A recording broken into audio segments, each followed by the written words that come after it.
Hello and welcome to Kitchen Counter Crafts. If you like this video, would you please like, comment, share, and subscribe. Today I'm going to continue my Birmingham Pen Company inks, and I have another ink here for you. It is, let me unveil it, Ice Rink. So Ice Rink, my husband and I are just continuously looking for pretty blues. And so it is supposed to be a very lovely blue color. And if you're not familiar with Birmingham inks, I would really encourage you to look at some of the videos that I've done before on black olive and then a golden color. But basically the box is like this. It has really pretty shimmery rose gold writing. Their typography and their packaging are great.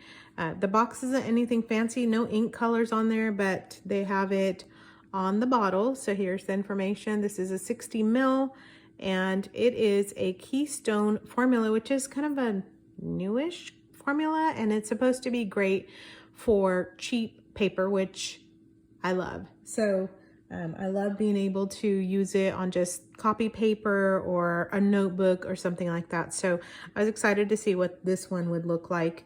And just in case you're tuning in, I'm going to compare it to my dwindling sample. Gosh, there's hardly any left of Noodler's Liberty Elysium. So I know that that's a very popular color as well, and so we're gonna check this one against that one. So let's get started.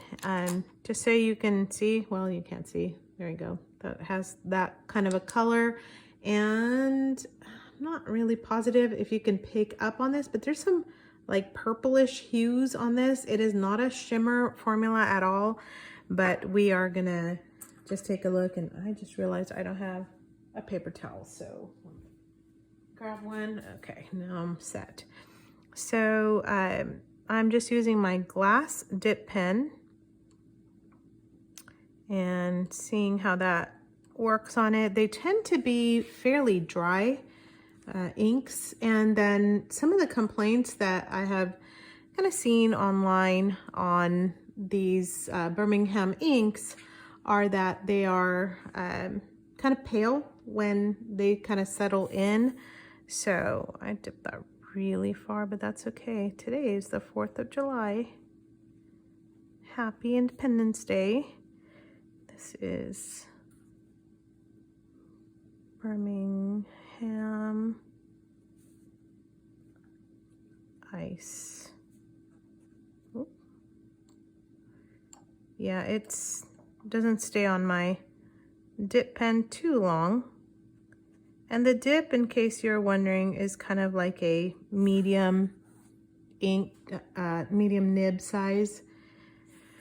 So this is my dip pen. Nib is medium. And I'm using the 68 GSM Tomoe River paper, and you can see kind of the ink settling out there. So it is really supposed to be kind of like a polar blue, if you will. And I put that on pretty heavy, so we'll see if that has any bleed. Where am I? I'm off the paper. Now, the bleed that you do see is from my Heart of Darkness, and that's where I'm writing out all the specs, you know, for that. So I don't see any bleed through for this ink, even though I put it on pretty heavy. So there's no bleed through on the other side. And drying time, so there's that.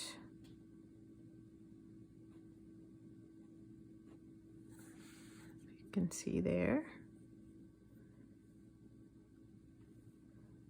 That's a little bit less.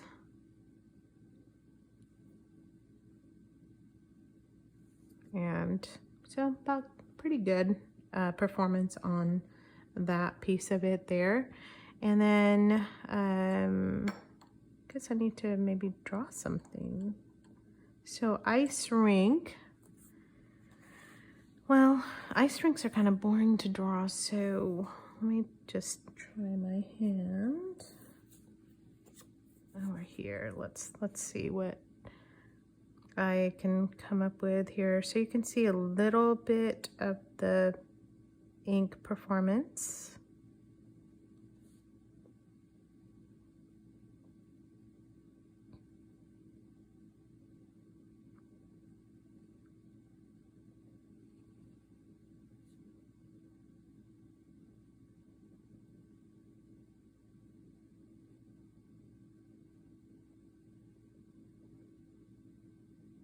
I don't know if you're guessing what I'm making yet, but I'm just kind of attempting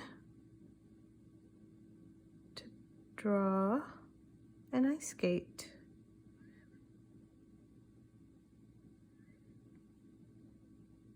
I'm being somebody who does not do any kind of sports really. I'm just kind of winging it here and hoping that something that somewhat represents an ice skate will be coming up here.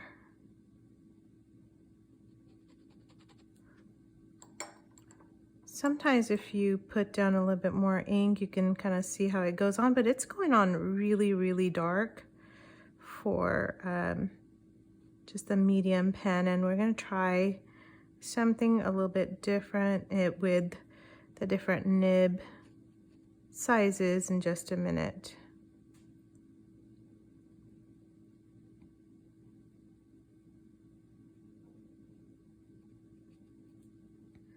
So let's go ahead and do a writing sample, and I'm just going to use my dip pen to continue. That way you can see.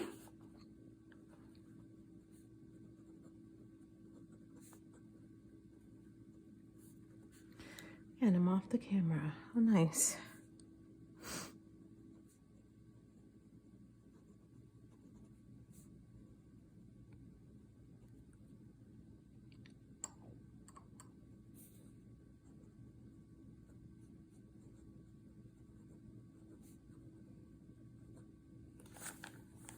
And then comparisons. So I'm gonna just do kind of a swatch of this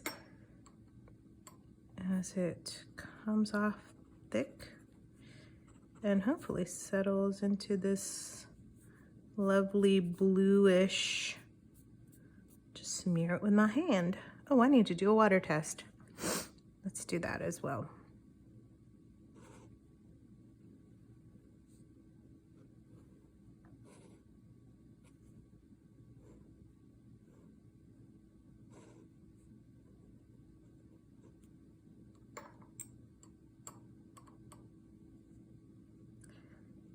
I don't know about you, but it's kind of fun to play with these inks, and I love to do just use my pens for art and just try different things with them. I love following Nick Stewart, and he just does a lot of different art with inks and bleach and water. And then he sees how everything, you know, kind of, oh, I'm kind of putting ink on there, but that's okay. It's still water, right? So he takes a look and sees how inks behave and how they perform. And I just find that to be very, very curious in the way that the inks, they really have a lot of chromatography, and they look very different when you use them for art. So I just think it's kind of interesting to see all the different colors that go into that. And for chromatography, just in case you're wondering, you actually don't have to buy expensive paper. You can just take a look and see on a paper towel how the ink kind of comes out and what it looks like. So you can, you know, go in and see just the different makeups of the ink as it starts to fan out. So I'll just set this down and we can kind of have that in the back as well. So the water test, it's pretty well destroyed, and that's the case with a lot of Birmingham inks. They don't really stay put, from what I have found. So anyway, that's kind of what my finding has been. And before I do the comparison, I'm gonna go ahead and dip my my Sailor 1911 compass. It's a medium fine, but that's pretty much my version of fine, because that's kind of what I have available. So we're just gonna go with that. I guess I could use my other Nico G nib, but that's okay. I'll just put Sailor 1911, and I'll put C for compass because it's not truly a 1911. So you can see a little bit better ink. Well, I mean, it's still really dark.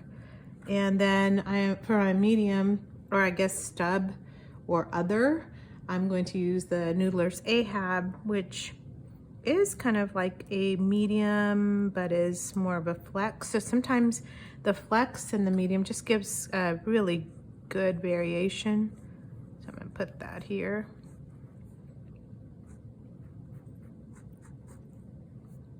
And that is my Noodler's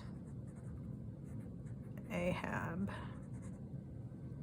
And I love writing with the Ahab. I just think it's one of a great pen at a great price point as well. So I'm gonna go ahead and close this one up and use my dip pen for the comparison. So wipe my dip pen off. Okay, and in case you wanted to see the chromatography, there it is. It's very, very pale, very ice skatey blue, so, or ice rink blue, I should say. So this is the Noodler's Liberty Elysium, and the information you might want to know. I got it from Goulet's, and again, we're like almost out of it because both my husband and I have been kind of wanting to see what this looks like.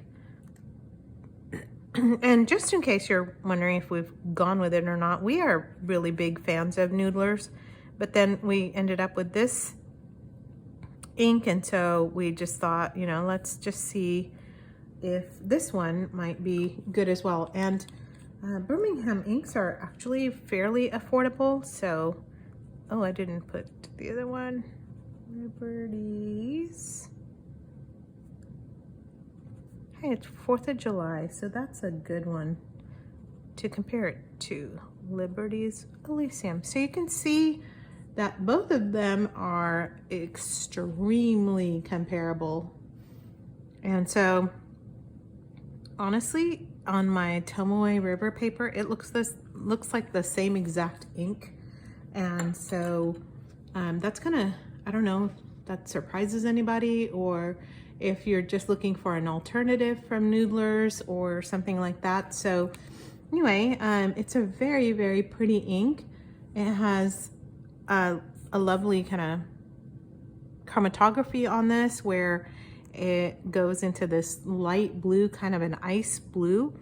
So it is aptly named, and I hope that that helps in the comparison between this one and Liberty's Elysium. And as they're drying, one of the things that I don't know if the camera captures very well or not, here, I'm gonna try and put it up to the light here so that you can see, but this one, which is the Birmingham Ice Rink, is actually more of a navy, and then it goes into the same kind of a blue here, whereas this one looks more like a diamond blue velvet or something along those lines, and is kind of more of a royal blue. So again, but that's barely any kind of a comparison there, any kind of a differentiation, I should say. And again, if you're looking to see what that color really is supposed to be like, it's this, and you can see that in the dry time. You can also see it in the water part here. So for art, this would be a really pretty ink to use for shading and for coloring and for drawing. So I'm pretty happy with this altogether, and I hope that you found this review to be useful. So until next time, bye.